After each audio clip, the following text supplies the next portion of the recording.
ছাড়া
ভক্তের ভগবান ভক্তের মনোভাব বুঝতে পেরে বললেন, ওরে পরজন্মে কৃষ্ণ বলবি কেন? তুই এ জন্মে কৃষ্ণ বলবি কি করে? প্রভু আমার যে বলার শক্তি তুমি দাও। মহাপ্রভু কুকুরটার মাথায় হাত দিয়েছে। ওরে এবার তো কৃষ্ণ বল, এবার তো কৃষ্ণ বল। স্বয়ং ভগবানের হাত যার মাথা, আর কি অসাধ্য বলে আর কিছুই থাকে? মহাপ্রভুর কৃপায় কুকুরটা নিজের ডাক ভুলে গিয়ে হা কৃষ্ণ কৃষ্ণ হরে কৃষ্ণ, যেই না কৃষ্ণ বলে চিৎকার করে উঠেছে। এদিকে শিবানন্দ পণ্ডিত দূর থেকে দেখতে পেলে তার বাড়ির সেই কুকুর, সে কিনা বলছে কৃষ্ণ।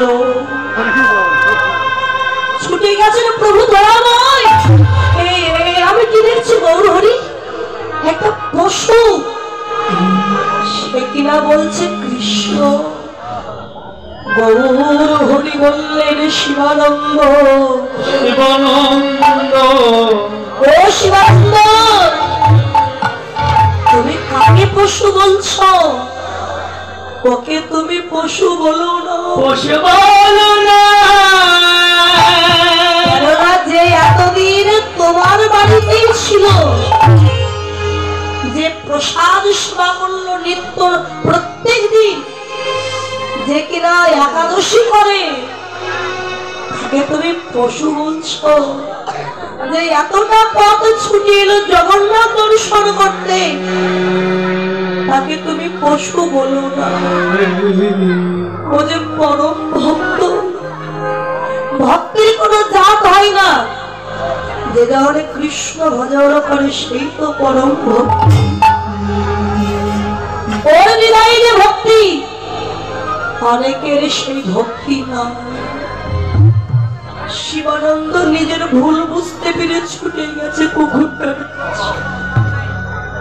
করজোড়ে কেঁদে বলে, ভক্ত তুই এতদিন আমার বাড়িতেই ছিলি, কিন্তু আমি তোকে চিনতে পারি। তোর হৃদয়ে যে ভক্তি, সেই ভক্তি যে আমার নয় রে। তোর এত ভক্তি তুই কোথা থেকে পেলি রে? আমায় কিঞ্চিত ভক্তি দে, যে ভক্তি পেয়ে আমিও আমার গোবিন্দের কৃপা লাভ করতে পারবো। শিবানন্দ কাঁদছে, কুকুরটাও কাঁদছে। শিবানন্দ দুটি বাহু প্রসার করে দিয়েছেন ভক্তরে। শুনেছি ভক্ত সঙ্গ করলে নাকি মহান জন্ম ধন্য হয়ে যায়। তুই তো পরম ভক্ত, আমি তোকে চিনতে পারিনি, কেন আর দূরে দাঁড়াই আছি? ভক্ত ভক্ত জগর ভক্তে একবার আয় ভক্ত ভক্তি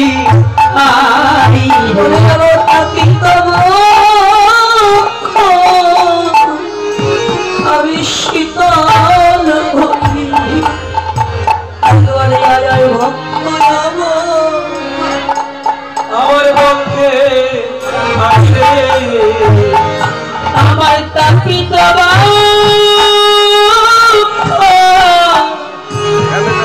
তাপিত শীতল করি একবার আয়া ভক্ত আমার ভক্তি আমার তাপিত ভক্ত আমি শীতল করি একবার আয় ভক্ত আমার মধ্যে আইরে আমার তাপিত আমি শীতল করি একবার আয় ভক্ত আমার পক্ষে আইরে আমার এমন দিন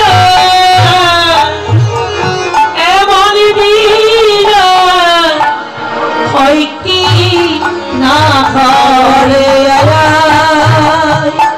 ভক্ত আমার পক্ষে আইরে জানি না এমন দিন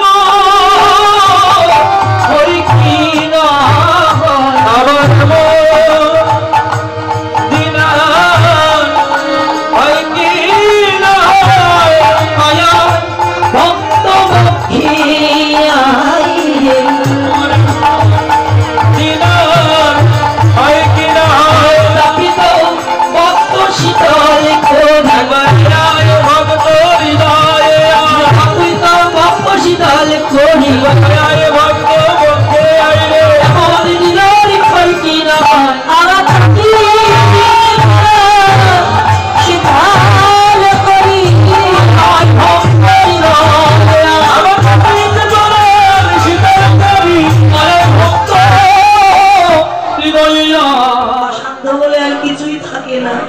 সেই মহাপ্রভু রূপ দর্শন করেছেন নদিয়ার ভাগ্যবতী নাগরী বিষ্ণুপ্রিয়া। দাদা ভাই 200 টাকা দান করেছেন, আর এক দাদা ভাই 100 টাকা দান করেছেন, দিদি ভাই 100 টাকা দান করেছেন, অনেক মা গীতা দান করেছেন, যে মনোবাসনা দান করেছেন। ভগবান যেন সকলের মনোবাসনা পূর্ণ করেন, সকলকে যেন দীর্ঘায়ু দান করেন, সুস্বাস্থ্য দান করেন। তাই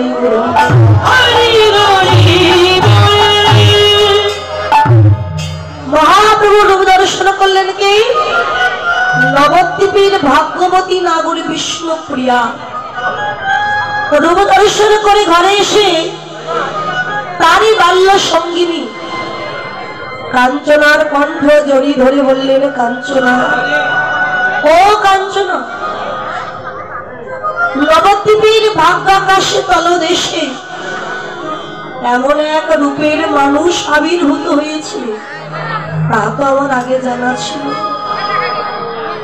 আমি গেলাম ভালো গঙ্গায় জল আনতে, কিন্তু কেন ওই গৌর রূপে আমার নয়নে গেল? ওই রূপে নয়ন দিয়ে নিজের বলতে যা কিছু ছিল সব যেন ওই রূপের মানুষের চরণে আমি সঁপে দিয়েছি। কোনাগরি, তুই কি রূপ দেখলি? দেখলাম দামিনী দাম, দমন রুচি, দর্শনে দূরে গিয়েও দুরিপক দাম। দামিনী শব্দে কি? বিদ্যুৎ। দেখবেন বাবা, আকাশে যখন মেঘ হয় চতুর্দিকে অন্ধকার হয়ে আসে না বাবু?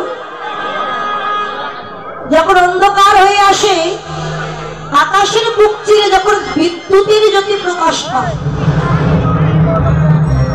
ওই বিদ্যুতের জ্যোতি চিৎ করে জ্বলে ওঠে, আর ক্ষণকালের জন্য অন্ধকার কিন্তু আলোয় আলোকিত হয়ে যায়।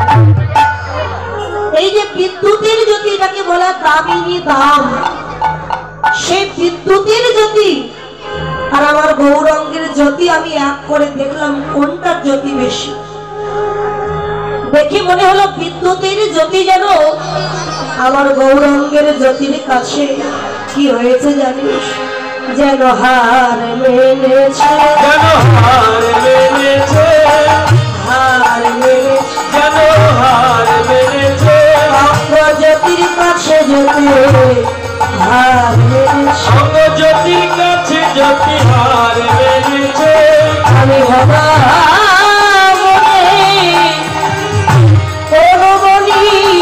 অঙ্গ জ্যোতির কাছে জ্যোতি হার মেনেছে। আমি মনে অনুমানি অঙ্গ জ্যোতির কাছে জ্যোতি হার মেনেছে। অঙ্গ জ্যোতির কাছে ওই জ্যোতি হার মেনে গেছে। দর্শনে যখন আমি দেখলাম দূরে গেও, অর্থাৎ দূরে গেল, দুরিপক তাপ, তাপ অর্থাৎ তাপ। আমার দেহে যে ত্রিতাপ জ্বালা ছিল, আধ্যাত্মিক, আদি ভৌতিক, আদি দৈবিক, এই ত্রিতাপ জ্বালা যেন গৌরকে দর্শন করার সাথে সাথে সব দূরীভূত হয়ে গেল। তবে কার সঙ্গে তোর গৌরের রূপে তুলনা হতে পারে? মনে হয় সোন কুসুমের সঙ্গে তুলনা হতে পারে। সোন কুসুম কাকে বলে? জাগতিক জগতে মা লাল শাপলা ফুল দেখেছেন না আপনারা? দেখেছেন তো? এই লাল শাপলা ফুলকে ব্রজগুলি ভাষায় বলা হয় সোন কুসুম। এর রংটা কেমন? দুধে আলতা রং, আবিরের মতো, একেবারে কিন্তু লাল রং, দুধে আলতা রং। মনে হয় ওই লাল শাপলা ফুলের সাথে তোর গৌর হরির রূপের তুলনা হতে পারে। নারী নাগরী হবে, যার তুলনা একমাত্র তারই কাছে। তবে কার সঙ্গে তুলনা হতে পারে তোর গৌর হরি? ওই প্রাতর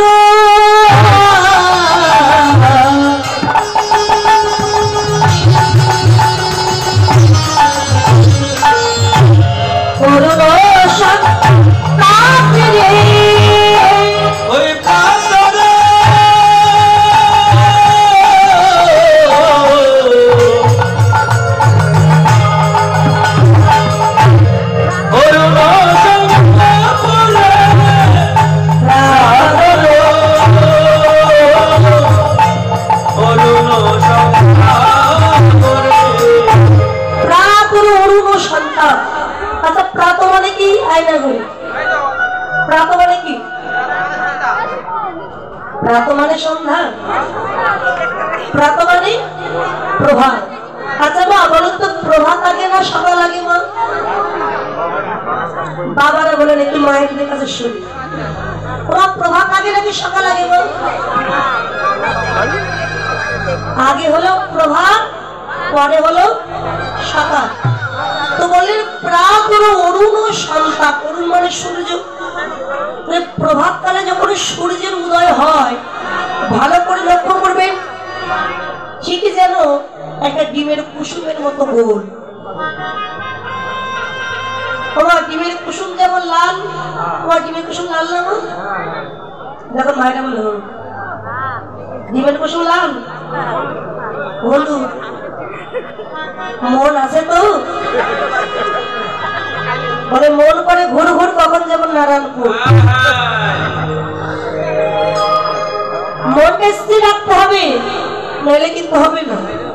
দেখো দুই বন্ধু যাচ্ছে পথ দিয়ে, মনটা কোথায় দেখো, এই দুই বন্ধু, একজন যাবে কীর্তন শুনতে, এই যে গ্রামে কীর্তন শুনতে আসবে, আর একজন যাবে কোথায়, পতিতালয়ে। এখন দুই বন্ধু দুই জায়গায় যাচ্ছে, যে হরিনাম শুনতে যাচ্ছে সে বন্ধু বলছে, এই বন্ধু তুই যেখানে যাবে ওই জায়গাটা ভালো না, চল আমরা হরিবাসরে যাই কীর্তন শুনে আসি। বলছে আরে বাবা না, তোর জায়গায় তুই যা, আমার জায়গায় আমি যা। যে পতিতালয়ে গেছে সে ওখানেই বসে আছে, কিন্তু মনটা পড়ে আছে হরিবাসরে। মনে মনে বলছে আমি এখানে কত পাপ করছি, অন্যায় করছি, আর আমার বন্ধু কীর্তন শুনতে গেছে, হরিনাম শুনছে, কত পুণ্য করছে, সাধু সঙ্গ করছে, আর আমি এখানে কত পাপ করছি। বসে আছে ওখানে, কিন্তু মনটা পড়ে আছে হরিবাসরে। আর যে হরিবাসরে গেছে সে বসে আছে হরিবাসরে, কিন্তু মনে মনে চিন্তা করছে আমার বন্ধু ওখানে গেছে, কি করছে, কত আনন্দ করছে, আমি এখানে বসে আছি। এখন মৃত্যুর পরে দেখা গেল যে গিয়েছিল হরিবাসরে সে গেছে কোথায়, যমরাজ্যে। আর যে গেল পতিতালয়ে সে গেল কোথায়, স্বর্গে। কেন বলে গিয়েছিল ওখানে, বসেছিল, কিন্তু মনটা ছিল এই সাধু সঙ্গের প্রতি, হরিনাম কৃষ্ণের প্রতি। এই মনটাকে স্থির করতে হবে, মনটা স্থির না করলে হবে না। এবার স্থির হয়েছে, মন হয়েছে তো? আচ্ছা কার কার স্থির হয়নি একটু উলু ধরে দিন তো, হরিবল। হ্যাঁ এবার স্থির হয়েছে। আমি বলেছি কার কার স্থির হয়নি তারা উলু ধ্বনি দেন, মানে কেউ যখন দেয়নি তাহলে মনটা স্থির হয়েছে। ওমা একদিন পার্বতী ভোলানাথকে জিজ্ঞাসা করতে, আচ্ছা স্বামী এত কীর্তন হয় পৃথিবীতে, এত হরিবাসরে এত সাধু সঙ্গ হয়, তো সবাই যদি কীর্তন শুনে স্বর্গে যায় তাহলে তো স্বর্গের জায়গা ধরবে না। পার্বতী বললেন এ তোমার কেমন কথা, বলে হ্যাঁ স্বামী এত কীর্তন শুনছে আর মানুষ এত গঙ্গা স্নান করছে, গঙ্গা স্নান করলে কি হয়, পাপ থেকে মুক্তি পায়। তা সবাই যদি পাপ করে গঙ্গা স্নান করে, পাপ থেকে মুক্তি পেয়ে স্বর্গে চলে যায়, তাহলে তো স্বর্গে জায়গা ধরবে। ভোলানাথ বললেন পার্বতী গঙ্গায় হাজার হাজার ভক্ত স্নান করবে, কিন্তু স্বর্গে যাবে একজন। কেন? আমি তোমায় প্রমাণ দিচ্ছি। এই যে পার্বতী, তুমি তো পার্বতী, কই কই ভোলানাথ, আমি তোমাকে প্রমাণ দিচ্ছি। আমি তোমাকে যেটা শিখিয়ে দেব, দাদা অপরাধ দাদা শর্ট করছে, আত্মিকটা করে দেন। আমি তোমাকে যেটা শিখিয়ে দিচ্ছি তুমি সেটা করো। আচ্ছা বলো শোন, গঙ্গার ঘাটে গেছে, ভোলানাথ মৃত মানুষের মতো শুয়ে আছে, আর মা পার্বতী একটা কাপড় দিয়ে ঢেকে দিয়েছে। আর মা পার্বতী তিনি কি করলেন, একটা বৃদ্ধারূপ ধরে ওই ভোলানাথের পাশে বসে কাঁদছে, মানে এমন কাজ যেন স্বামী মারা গেছে। তা গঙ্গায় হাজার হাজার ভক্ত স্নান করছে, স্নান করে চলে যাচ্ছে, বৃদ্ধা মায়ের কাঁদা বদল দেখে কি বলছো, মা তুমি কাঁদছো কেন, কি হয়েছে? বলছে আর বলো না বাবা, আমার স্বামী এই স্বামী, বলে আমার স্বামী মারা গেছে, তার স্বামী কিন্তু অর্থের অভাবে সৎকার করতে পারিনি, কোন রকমে এই গঙ্গার ঘাট পর্যন্ত এনেছি যাতে গঙ্গার জলে আমার স্বামীর দেহটা ভাসিয়ে দিতে পারি। আমি তো একা বৃদ্ধা মানুষ বাবা, আমার শক্তিতে কুলাচ্ছে না যে আমার স্বামীকে ধরে আমি গঙ্গায় ভাসিয়ে দেব। যদি কেউ একটু সাহায্য করতো। এখন এই কথা শুনে আপনারা সাহায্য করবেন না? ভক্তরা বলছে ঠিক আছে তুমি কেঁদো না মা, আমরা তোমার স্বামীকে ধরে গঙ্গায় ভাসিয়ে দিচ্ছি। যেই ধরতে গেছে অমনি মা পার্বতী বলে সাবধান, আমার স্বামীকে সেই ধরতে পারবে যার দেহে কোনো পাপ না, যার দেহে পাপ আছে সে যদি আমার স্বামীকে ধরে, ধরবার সাথে সাথে সে পুড়ে ছাই হয়ে যাবে। এই কথা শুনে সবাই পিছিয়ে গেল। তাহলে বাবা ধরার দরকার নেই, যদি পাপ থাকে আমরা তো পুড়ে ছাই হয়ে যাব, ধরবো না। সবাই চলে গেল। একজন ডাকাত সারা জীবনে ডাকাতি করেছে, কিন্তু মনে অনুশোচনা হয়েছে যে আর ডাকাতি করব না, আমি এতদিন যা করেছি অন্যায়, এবার থেকে একটু কৃষ্ণ নাম করবো। সবাই বলে গঙ্গা স্নান করলে পাপ থেকে মুক্তি পায়, এতদিন যা পাপ করেছি, যাই গঙ্গা স্নান করে আসি। স্নান করে যাচ্ছে, বৃদ্ধা মায়ের কাদা বদল দেখে ডাকাত গিয়ে বলছে, মা তুমি কাঁদছো কেন? বৃদ্ধা মা বলছে, এই বাবা আমার স্বামীকে জলে ভাসাতে পারছি না, তাই আমি কাঁদছি। যদি কেউ একটু ধরে ভাসিয়ে দিত আমার খুব উপকার হতো। ডাকাত বলছে, মা আমি দিচ্ছি ধরে। পার্বতী বলে, বাবা ধরবে ঠিক আছে, কিন্তু সাবধান, যার দেহে পাপ আছে সে যদি আমার স্বামীকে ধরে, ধরবার সাথে সাথে সে পুড়ে ছাই হয়ে যাবে। ডাকাত তখন বলে, মা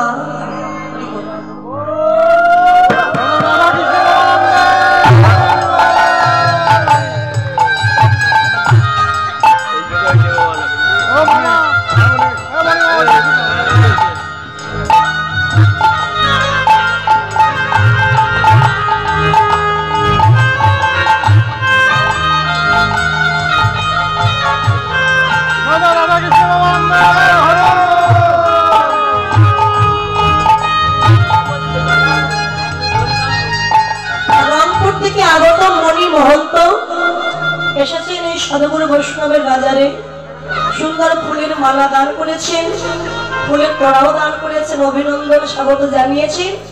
আপনারা আশীর্বাদ করবেন ওনার জন্য। যে ফুলের মালা দান করেছেন, ফুলের মতো পবিত্র মন নিয়ে যেন কৃষ্ণ ভজনে এগিয়ে যেতে পারেন এবং গোবিন্দ যেন ওনাকে দীর্ঘায়ু দান করেন, সুস্বাস্থ্য দান করেন। নিদায়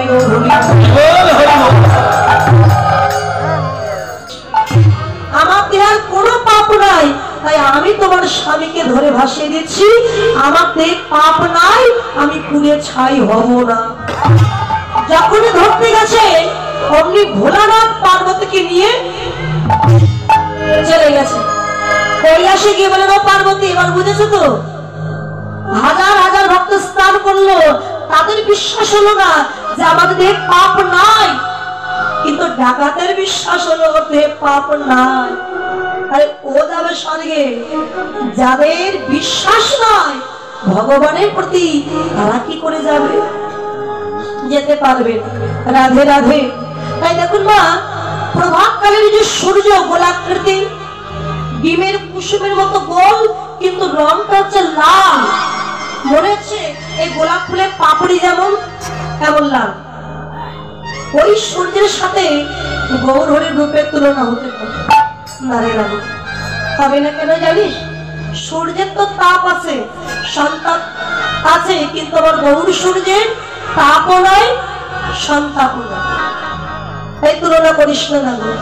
কার সঙ্গে তুলনা হতে পারে? হেরিয়া সুধা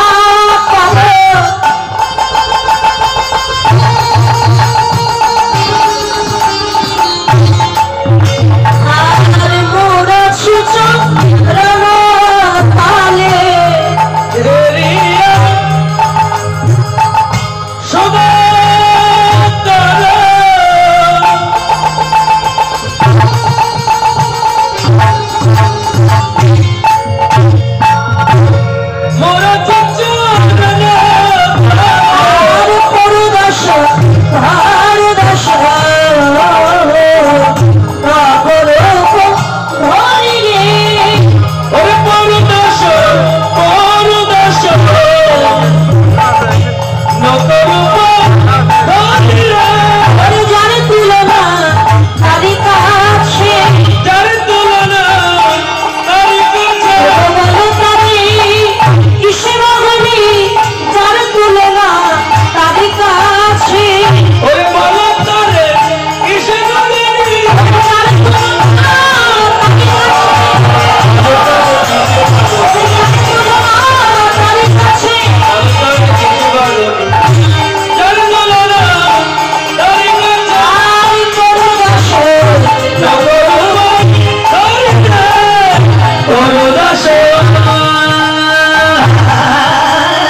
চন্দ্র।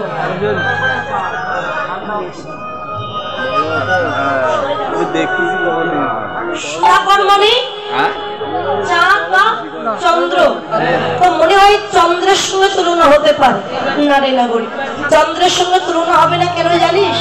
চাঁদের তো ক্ষয় আছে, বৃদ্ধি আছে, পক্ষ পক্ষী আছে, মৃগঙ্গ আছে, কিন্তু আমার গৌর চাঁদের যে কোনো ক্ষয় নাই, কোনো কলঙ্ক নাই। চাঁদ যখন আকাশে উদয় হয় তার কিরণ রশ্মি দিয়ে সমস্ত অন্ধকার নাশ করে দেয়, কিন্তু মনের অন্ধকার, বনের অন্ধকার আর ঘরের কোণের অন্ধকার কোনোদিন নাশ করতে পারে না। কিন্তু গৌরাঙ্গ চাঁদ কোন ভাগ্যবান ভাগ্যবতী এই হৃদয় রূপ আকাশে যদি উদয় হয়, তার শুধু বাহিরের অন্ধকার নয় বাবা, দেহের মধ্যে যে অন্ধকার আছে, অন্ধকারকে দূরীভূত করে দিয়ে ভিতর বাইরে আলোকিত করে। হরি বল, হরি বল, হরি বল। আর একজন কৃষ্ণ ভক্ত বাবু, তিনিও ফুলের মালা দান করেছেন, যেন ফুলের মতো পবিত্র মন নিয়ে এবং সবাইকে দিয়েছেন, এবং দক্ষিণা স্বরূপ 1000 টাকা দান করেছেন। দান যেন কৃষ্ণ চরণে পৌঁছে যায় এবং গোবিন্দ যেন দীর্ঘায়ু দান করেন। হরি বল, হরি বল। আমি দেখলাম ওই গৌর হরি হরিনাম গাইছে তারই সাথে ভক্তদের নিয়ে। আচ্ছা আমরা কেন ভাব থাকবো, আমরা একটু হরিনাম গাইবো সবাই না রে? তারা দেখবি জোরিয়া আকাশে তারা হাত তুলুন, যাদের নেই সোনার নদিয়া সচিমা তার দুলালিয়া নেচে নেচে যা। তাহলে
কৃষ্ণ কৃষ্ণ কৃষ্ণ হরে হরে রাম হরে রাম রাম হরে হরে।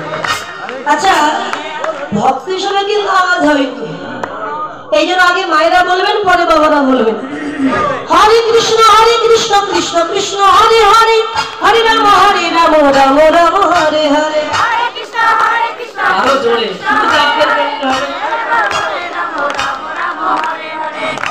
ও মা, শাশুড়ির সঙ্গে ঝগড়া করার সময় যে আরো আওয়াজ হয় মা, ওটা বের করলে ধরা খাবে না। এরপরে বাবারা হরে কৃষ্ণ কৃষ্ণ কৃষ্ণ হরে হরে, হরে রাম রাম হরে হরে।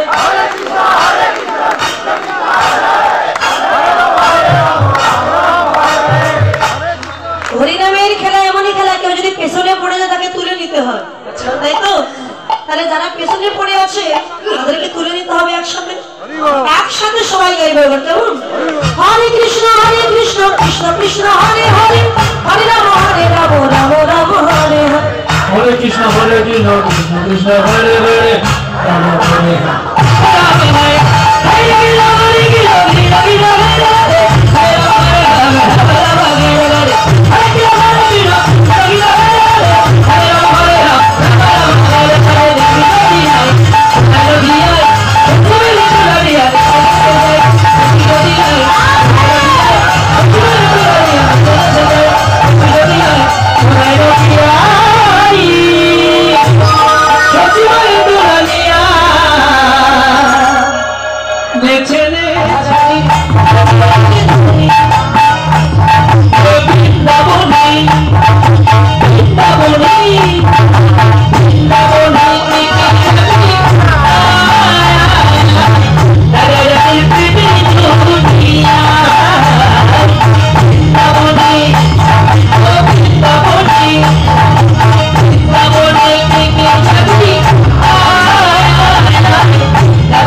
সাবান এখন হয় না, এখন হুইল পাউডার নিয়ে নিতে হাতে করে।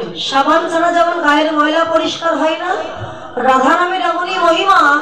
রাধা নাম করেই রাধা কুণ্ডে স্নান করতে পারলে শুধু গায়ের নয়, মনের ময়লা ধুয়ে বসে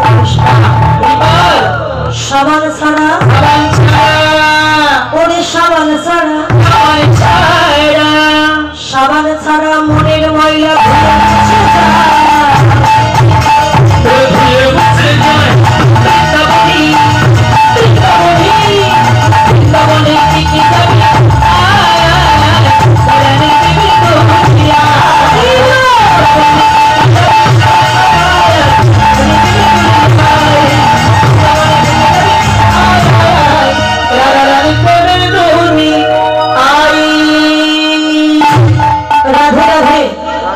দাদা ভাই একটা গান শুনতে চেয়েছিলেন, তো রচনা করে গাইছি।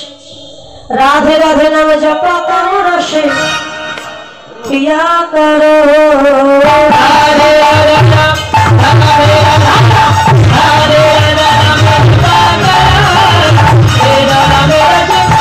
করো, রাধে রাধে জপা করো, কৃষ্ণ নাম রসে পিয়া করো, রাধে রাধে জপা করো, রাধে রাধে পিয়া করো, রাধে রাধে নাম জপা করো, রাধে রাধে পিয়া করো, রাধে রাধে নাম জপা করো, রাধে রাধে পিয়া করো।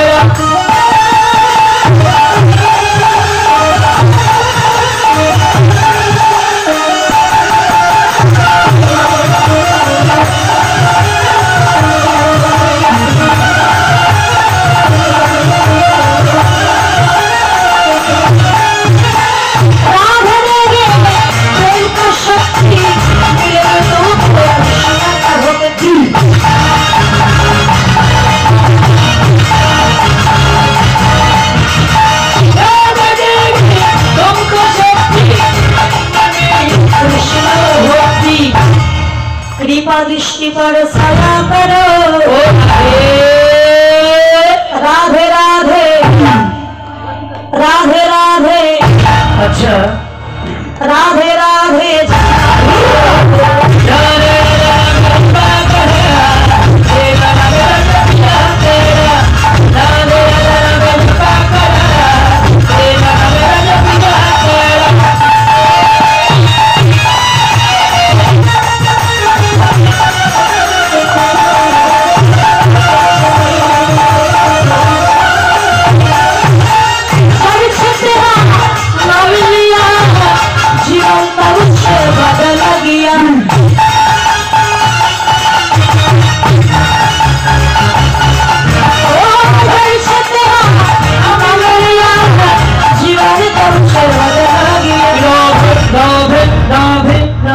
कोई चरण में रहता हो,